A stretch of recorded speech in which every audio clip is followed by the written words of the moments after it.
Was für eine Baustelle und was für ein Druck auf den Schultern der daran Beteiligten. Die vielbefahrene A3 zwischen den Autobahnkreuzen Duisburg-Kaiserberg und Breitscheid ist auf einer Länge von fast 4 Kilometern in beiden Fahrtrichtungen aufgrund von dringenden Fahrbahnsanierungen für ein ganzes Wochenende gesperrt. Ein gewaltiges Manöver. 300 Lastwagen sind hier 55 Stunden nonstop im Einsatz, um scheinbar Unmögliches zu schaffen. Insgesamt 120.000 Quadratmeter Asphalt werden in 2 Arbeitsgängen eingebaut. Das bedeutet einerseits das Entfernen des alten Fahrbahnbelages, andererseits aber auch ständig frischen Asphalt. Stündlich 800 Tonnen. Insgesamt müssen 18.000 Tonnen Material auf die Baustelle gebracht werden. Eine gewaltige Maßnahme an einem besonders neuralgischen Punkt. Wir sind ja auf der A3 mit 120.000 Fahrzeugen in 24 Stunden zwischen den Kreuzen Breitscheid und Kaiserberg. Wir sind im Bereich des Duisburger Hafens, wo große Massen an- und abgeliefert werden, mit Riesenmassen an Individualverkehr, die auch da abgewickelt werden müssen. Also auf jeden Fall eine Operation am offenen Herzen. Mehr als 3 Monate intensive Planungen gingen der Maßnahme voraus. Daran beteiligt 3 Asphaltwerke, darunter die Firma Eiffage in Castrop-Rauxel. Doch auf einmal Hunderte von Lkw und natürlich auch Fahrer im Einsatz zu haben, erfordert detaillierte Planungen und die Einbindung der Partnerunternehmen, die die Transporte abwickeln. Doch wie lässt sich der tatsächliche Bedarf an Lkw bei so einer großen Baumaßnahme überhaupt ermitteln? Also letztlich rechnen wir jedes einzelne Auto hoch. Wir müssen wissen, wie viel kann jeder einzelne LKW bewegen in Form von Asphalt oder auch Fräsgut. Und das haben wir anhand der 300 LKWs bewältigt bekommen. Sprich, wir hatten 3 Asphaltmischwerke plus 1 in Reserve und an jedem Asphaltmischwerk wurden alle 5 Minuten ein LKW rausgeschickt. Die Kunst bei der ganzen Geschichte war, dass wir 2 Fahrbahnrichtungen hatten, die wir parallel zu befahren hatten. Sprich, jeder Fahrer musste von vornherein wissen, zu welcher Fahrbahnrichtung muss ich, zu welchem Fertiger muss ich und wo muss ich wieder zurückfahren.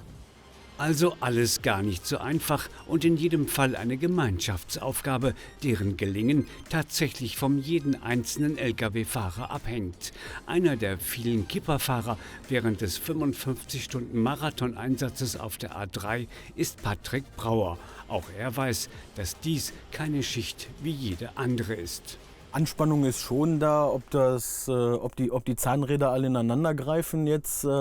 Mit der Anlieferung des Fräsens und ob die Mischanlage, ob die durchhält. Kann ja auch mal ein technischer Defekt passieren.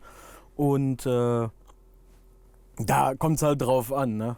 Also von meiner Seite ist das ja schon fast Standard. Ne? Der Einbau und die Anfahrt und alles. Und wir halten uns ran und versuchen unser Bestes zu geben. Es muss ja fertig werden, weil es muss am Montagmorgen dann um 5, 6 Uhr muss die Autobahn wieder freigegeben werden. Ansonsten drohen ja hohe Strafen. Tatsächlich bewegen sich alle Lkw innerhalb der Baustelle für die Dauer der Maßnahme auf Basis eines gigantischen Netzplans, wobei, ähnlich wie bei einem Uhrwerk, alle Zahnräder ineinandergreifen. Eine solche Autobahnbaustelle hat es zuvor noch nie in Nordrhein-Westfalen gegeben und der Verkehr muss pünktlich am Montagmorgen um 5 Uhr wieder rollen. Doch wo so viele Lkw-Fahrer laden und abladen wollen, kommt es unweigerlich zu Staus, vor allem im Bereich der Asphaltfertiger. Es hat sich gestaut und es ist auch völlig normal, dass es sich staut.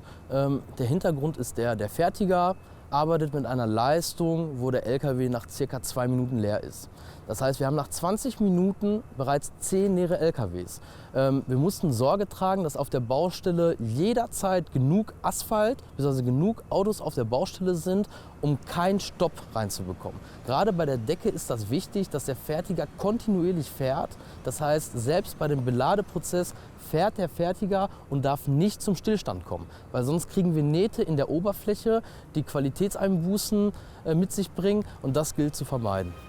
Doch Lkw können nur liefern, wenn es genügend Nachschub gibt. Und so ist die Arbeit in den modernen Mischwerken mindestens ebenso wichtig, denn hier wird 2 Tage und 2 Nächte lang der Flüsterasphalt für die neue Fahrbahndecke auf der A3 hergestellt.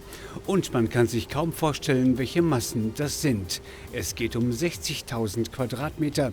Das ist in etwa die Fläche von 10 Fußballfeldern.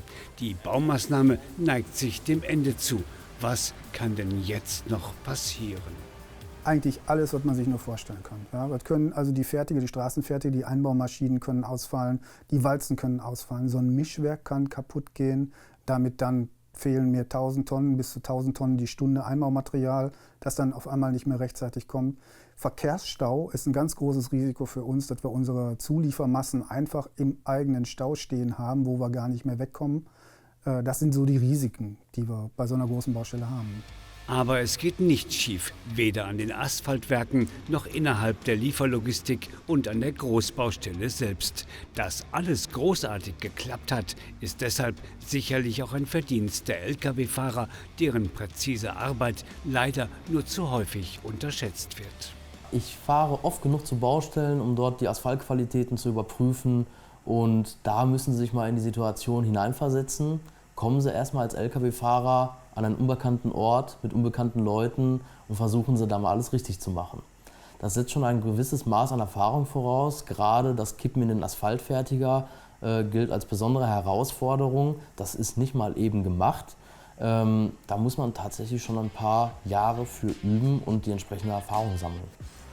Der Stolz steht allen an der Maßnahme Beteiligten nach 55 Stunden ins Gesicht geschrieben. Ja, man hat es tatsächlich geschafft, einen der am stärksten befahrenen Autobahnabschnitte in Nordrhein-Westfalen innerhalb eines Wochenendes zu sanieren. Selbst die Lkw-Fahrer, die einfach nur ihren Job gemacht haben, sind happy.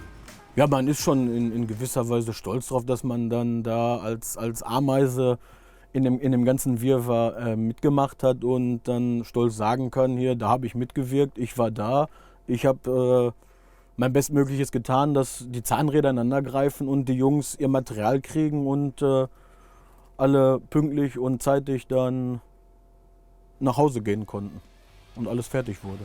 Und auch wenn die Baustelle ein riesiger Kraftakt war, das Experiment, die Arbeit von sonst 5 Wochen an nur einem einzigen Wochenende zu schaffen, ist gelungen. Ähnliche Maßnahmen, so hört man aus dem Landesbetrieb Straßenbau in NRW, sollen deshalb schon bald folgen.